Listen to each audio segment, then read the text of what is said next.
क्या कभी चूड़ियों की खनक सुनी है जब आसपास कोई ना हो? कहते हैं यही एक शकचुन्नी का पहला संकेत होता है। तंत्र की दुनिया रहस्यों से भरी है, लेकिन आज जो कहानी हम देखने वाले हैं वो सिर्फ डरावनी नहीं है, ये एक सच्ची घटना पर आधारित है। सोचिए जरा, एक दुल्हन जिसकी सुहागरात पर ही हत्या कर दी जाती है और फिर उसकी आत्मा लौटती है सिर्फ एक चीज के लिए, बदला, एक शकचुन्नी बनकर।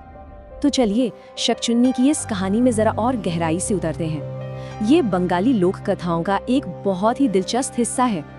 तो आखिर ये शकचुन्नी है कौन? असल में ये बंगाली लोक कथाओं से निकली एक आत्मा है, एक ऐसी शादीशुदा औरत का भूत जिसे उसकी शादी की रात ही मार दिया गया था। और इसकी सबसे बड़ी पहचान वो है शाकापोला, यानी लाल और सफेद शंख की चूड़ियाँ। कहते हैं इनकी खनक ही उसकी मौजूदगी का पहला इशारा होती है और उसका मकसद सिर्फ एक, बदला। लेकिन बात सिर्फ लोक कथाओं तक ही सीमित नहीं है। अब जरा एक ऐसी घटना देखते हैं जो इस कहानी को असल दुनिया से जोड़ती है। ये घटना है बर्धवान की। कहानी के नरेटर एक बूढ़ी औरत के घर जाते हैं, पर वहां पहुंचते ही उन्हें बहुत ही अजीब नियम का पता चलता है। उस घर में मर्दों का आना बिल्कुल मना था। और जैसे ही वो अंदर दाखिल होते हैं, घर में एक आवाज गूंजती है, खन खन खन, चूड़ियों की वही जानी पहचानी आवाज, जबकि वहां और कोई था ही नहीं। और फिर जो हुआ वो रोंगटे खड़े कर देने वाला था। उन्होंने जैसे ही अपनी बहन की तरफ देखा, उसका वो चेहरा बदल चुका था। उसकी जगह एक भयानक आधा जला हुआ चेहरा उन्हें घूर रहा था। जब इस सब के पीछे की वजह पता की गई तो एक बहुत ही दर्दनाक सच सामने आया। उस बूढ़ी औरत की एक बेटी थी जिसने प्रेम विवाह किया था, पर शादी की रात ही उसके पति ने उसे मार डाला और उसकी लाश को मां के दरवाजे पर फेंक गया। कहते हैं तभी से उसकी आत्मा एक शकचुन्नी बनकर भटक रही है और अब वो हर मर्द में अपना कातिल देखती है। लेकिन कहानी यहाँ सिर्फ एक बदले पर खत्म नहीं होती। असल में शकचुन्नी सिर्फ एक भटकती आत्मा नहीं है, वो एक बहुत बड़ी और शक्तिशाली श्रेणी का हिस्सा है। एक ऐसी श्रेणी जिन्हें मार्ग का संरक्षक कहा जाता है। और यहीं पर शकचुन्नी और शाकिनी के बीच का फर्क समझना बहुत जरूरी हो जाता है। देखिए, शकचुन्नी का मकसद सिर्फ बदला लेना है, उसे कंट्रोल नहीं किया जा सकता। वहीं दूसरी तरफ शाकिनी एक बहुत शक्तिशाली ऊर्जा है जिसे एक तांत्रिक साध सकता है। ये डाकिनियों की सहायक होती हैं और आध्यात्मिक रास्ते पर चलने वालों की परीक्षा लेती हैं। तो एक शाकिनी की शक्ति आखिर होती कैसी है? इसे समझने के लिए एक साधक के अनुभव को देखते हैं, जिसकी एक बहुत ही कड़ी परीक्षा ली गई थी। ये किस्सा बनारस का है। एक साधक को रोज रात बस स्टॉप पर एक रहस्यमयी आदमी मिलता था। एक रात उस आदमी ने साधक को एक कटोरी खीर दी और जैसे ही साधक ने पहला चम्मच खाया, उसका पूरा शरीर पैरालाइज हो गया, कांपने लगा। और तभी उसके कान में एक औरत की आवाज फुसफुसाई। वो आवाज कह रही थी, इसे खाओ, अभी भी समय है।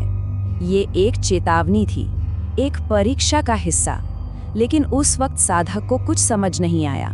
थोड़ी देर बाद उस अजीब आदमी ने राज खोला कि वो भी एक साधक ही हैं और वो दूसरे साधक को अपना काम दिखाने के लिए एक शमशान घाट ले गया।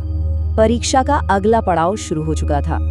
शमशान में वो आदमी मंत्र पढ़ने लगा और देखते ही देखते उसकी आवाज एक औरत की आवाज में बदल गई। साधक को महसूस हुआ जैसे कोई उसके सिर पर सिंदूर डाल रहा है। एक धागा उसके शरीर से कसकर लपेटा जा रहा है और उसे हुक्म मिला था कि अपनी आंखें किसी भी कीमत पर नहीं खोलनी है। लेकिन जब साधक ने हिम्मत करके अपनी आंखें खोली तो जो मंजर उसने देखा वो शायद ही कोई देख पाए। चारों तरफ औरतों की लाशों का एक मैदान था और हर एक लाश पर एक शाकिनी बैठी हुई थी। इस भयानक अनुभव के बाद वो साधक सीधा अपने गुरु के पास पहुंचा और तब जाकर उसे इस पूरी परीक्षा का असली मतलब समझ आया। गुरु ने बताया कि ये कोई हमला नहीं था, ये एक परीक्षा थी। शाकिनियां ये देख रही थीं कि क्या वो साधक आगे के ज्ञान के लिए तैयार है भी या नहीं। और इस परीक्षा के दाव बहुत ऊंचे थे। इसका मकसद सिर्फ ये तय करना था कि साधक उच्च ज्ञान के लायक है या नहीं।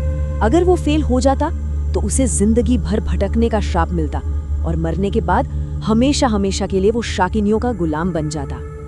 और ये पूरी घटना तंत्र के एक बहुत ही गहरे सिद्धांत की तरफ इशारा करती है।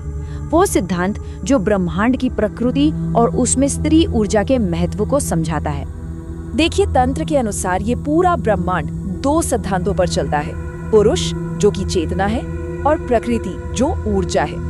पुरुष यानी चेतना ऊर्जा के बिना निष्क्रिय है और इसीलिए हर तरह की शक्ति को, हर तरह की ऊर्जा को स्त्री रूप ही माना गया है। तंत्र में एक बहुत गहरी बात कही जाती है कि शक्ति के बिना शिव भी केवल एक शव है। मतलब चेतना को भी सक्रिय होने के लिए ऊर्जा की ही जरूरत होती है। तो इसका मतलब ये हुआ कि शक्चुन्नी हो, शाकिनी हो या डाकिनी, ये सब जो हमें इतनी भयानक लगती है, असल में उसी एक मौलिक ब्रह्मांडीय स्त्री ऊर्जा के अलग अलग रूप हैं। वो बुरी नहीं है, बल्कि प्रकृति की शक्ति का ही एक हिस्सा है। तो यहाँ आकर एक सवाल खड़ा होता है, अगर ये शक्चुनी और शाकिनी जैसी शक्तिशाली शक्तियाँ सिर्फ द्वारपाल हैं, सिर्फ गेटकीपर हैं, तो फिर उस दरवाजे के पीछे वो कौन सा महान रहस्य छिपा है जिसकी ये सब मिलकर रक्षा कर रही हैं?